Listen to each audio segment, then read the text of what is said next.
4 na tulog na lang, first practice na ng Gilas Pilipinas para sa Olympic Qualifying Tournament na kung saan makakalaban natin ang Latvia, Georgia, Brazil, Cameroon at Montenegro.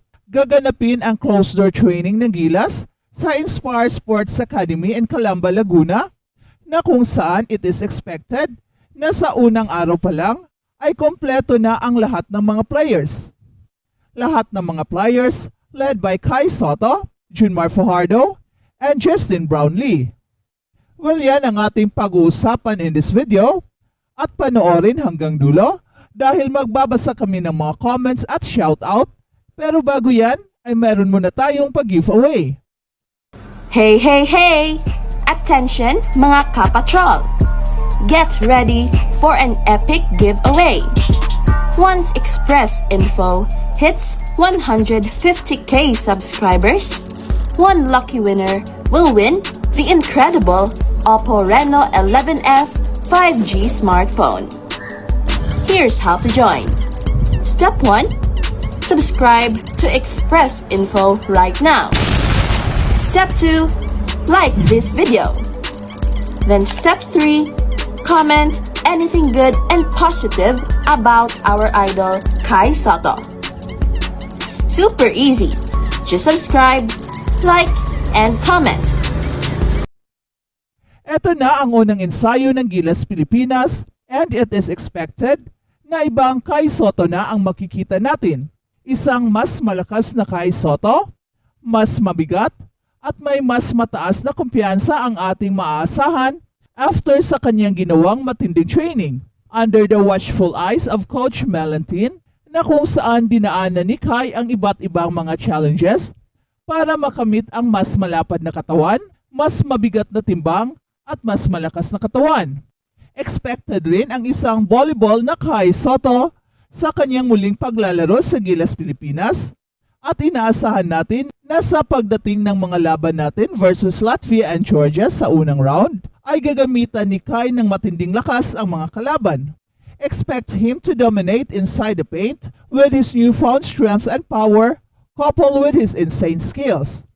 Together with Justin Brownlee, Junmar Fajardo, Dwight Ramos and Scotty Thompson, they will form a very deadly first 5 combination para kay Coach Tim Cone. Kung ito ang first 5, ay kahit ang Latvia at Georgia ay siguradong magkaproblema dahil hindi lang puro matatangkad at skilled ang ating first 5, kundi napakagaling pa pati sa depensa, and with Coach Tim Cone's pronouncement ay inaasahan natin na magiging focal point si Kai sa opensa.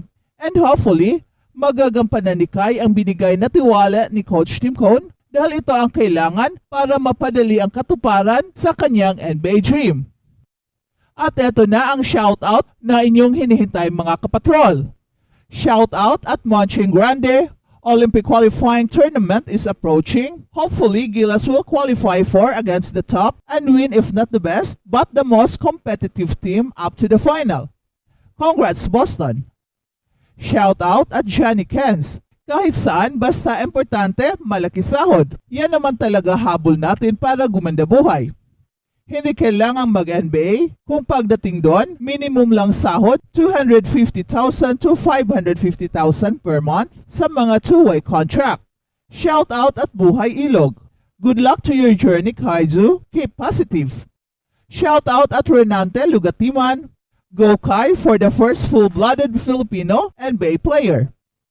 Shoutout at Channel Clomia. Go Kai go for NBA. Good luck. Shoutout at Jay Quizan. Magpalakas ka lang Kai para maabot mo ang iyong pangarap. At balitang NBA naman. Jaylen Brown, Finals MVP. Boston Celtics, champion.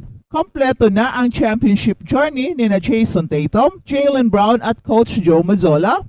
Inihatid ang Boston Celtics sa 18th NBA title. Sa sariling teritoryo, hinablot ng Boston Celtics ang record-setting banner. Tinalo ang Dallas Mavericks 4-1 sa isang dominanteng 106-88 victory. Tumabo ng 31 points, 8 rebounds, 11 assists si Jason Tatum. Bumakas naman ng 21, 8-6 si Jaylen Brown At may double-double na 15 markers, 11 boards si Drew Holiday, at 14 points, 8 rebounds si Derek White. Naglaro din si center Kristaps Porzingis mula sa kanyang leg injury, nagambag ng 5 points in 16 minutes off the bench. At si Jaylen Brown, ang itinanghal na Finals MVP.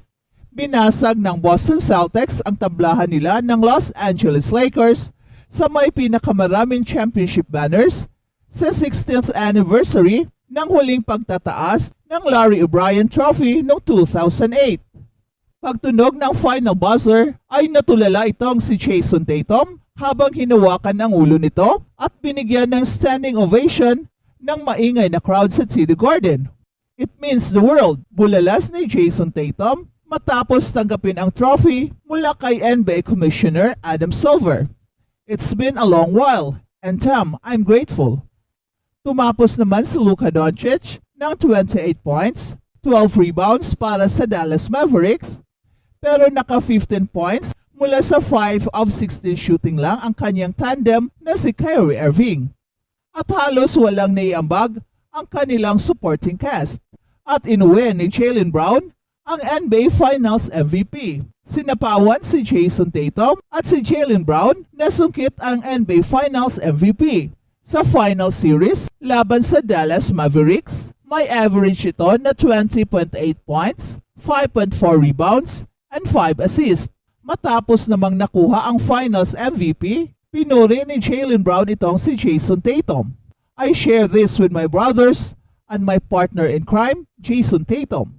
At ang matapang na sinabi ni Luka Doncic pagkatapos ng NBA Finals ng Mavericks at Celtics. Si Luka Doncic ay nakalista sa injury report sa bawat laro ng serye, gayunpaman, hindi siya nag-absent sa kahit isang laro.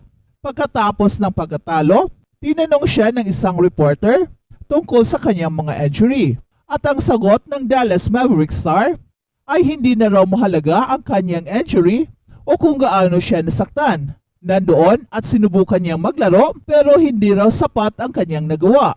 Luka Doncic finished Game 5 with 28 points, 12 rebounds, 5 assists, and 3 steals while shooting 12 of 25 from the field and 2 of 9 from the 3-point range in 43 minutes of playing time.